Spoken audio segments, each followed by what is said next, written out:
Dad would do well, and then he'd crash, and crash. So I never knew where we stood in the socioeconomic order. That's why I like making movies about underdogs.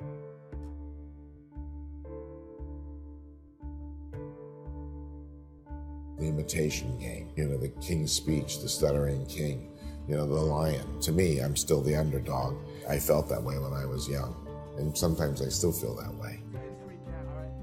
When they first came into my office, and there was one scene that just seemed so out of left field. It was a scene where there was a relationship between the two professors. And I said, that was a strange scene. And I said, I didn't quite understand it. They said, you're the only guy in any studio who actually must have read the thing, because they wrote it to see whether somebody would bring it up or not. And I was the only one. So it was love at first sight.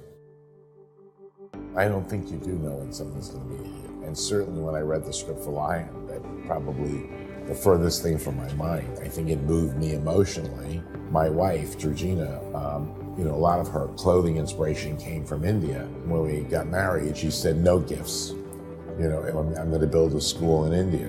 And me, I have a lot of rich friends, so I was kind of hoping we were going to get gifts. I wanted, that way I can measure them and, say, God, you cheap, whatever. She built a school called the Rose School in India. So I read that script. It hit me so hard, this movie, that I had to make it. The only regret is that I didn't get the name back. Bob Iger, who's currently runs the place, was very much for us getting the name back. The people who were above him at the time were very much against it. I think they thought they were going to recreate what we did. My mom always wanted it, that her son's name a company after her, and they can't keep it just to keep the name. It takes its toll on you, the work, and you wish you could be, me in particular, love to be less temperamental. Each year I get less and less, but I started so high.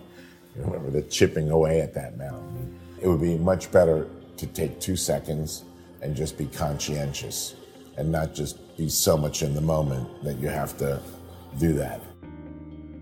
Well, there was a film I wanted to distribute, that taught me not to be late for screenings.